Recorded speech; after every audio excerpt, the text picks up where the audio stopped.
ஓம் சக்தி. என் அன்பு தங்கமே, நீ வாழ வேண்டும் என்று ஒருவர் நினைக்கின்றார். நீ வாழவே கூடாது என்று ஒருவர் நினைக்கின்றார். அது யார் என்று சொல்கின்றேன், இதை முழுமையாக கேள் தங்கமே. இந்த உலகத்தில் உன்னை சுற்றி இருக்கும் சக மனிதர்களை பற்றி உனக்கு எப்பொழுதுதான் புரிய போகின்றது? ஏன் எல்லோரிடத்திலும் பாசம் வைத்து உன்னை நீயே வெறுக்கும் அளவிற்கு போகின்றாய்? மற்றவர்களின் மீது முழுமையாக பாசம் வைத்து விடுகின்றாய்.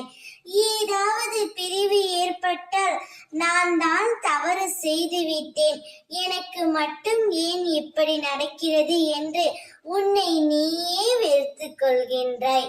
உன்னை சுற்றி இருக்கும் அனைவரும் உன்னிடம் அன்பாக பேசுவது போல் நடித்துக் கொண்டு இருக்கின்றார்கள்.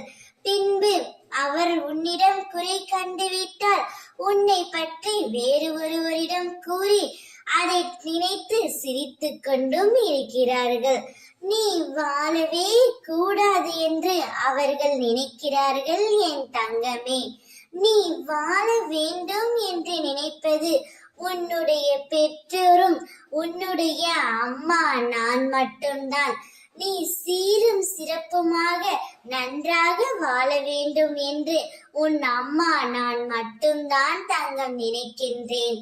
ஏன் அது உனக்கு புரியவில்லை? மனிதர்களிடத்தில் அன்பை எதிர்பார்க்காதே தங்கமே. அத்தனை அன்பையும் உனக்கு நானும் உன் பெற்றோரும் கொடுப்போம். நீ கவலை கொள்ளாதே, மனதில் எதையும் நினைக்காதே, அனைத்தையும் நான் பார்த்து கொள்கின்றேன். ஓம் சக்தி.